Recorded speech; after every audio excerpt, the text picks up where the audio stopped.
Тәуелсіздік алғалы міне 30 жыл болды. 30 жылдың ішінде біздің дініміз қайта оралды десек болады.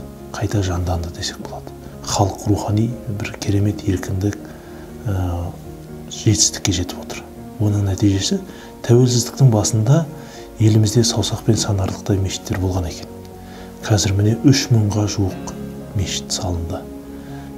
Бұл дін халықты біріктіреді. Ислам дінін Қазақстанда бірнеше ұлт өкілі ұстайды.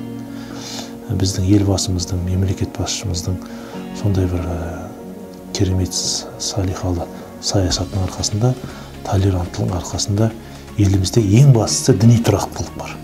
Бұл тәуелсіздіктегі жетістігіміз осы біздің. Бұл тәуелсіздіктегі жеткен жетістігіміз. Әйтпесе кейбір мемлекеттерде діни алауыздық өршіп тұрған жағдай бар қазір.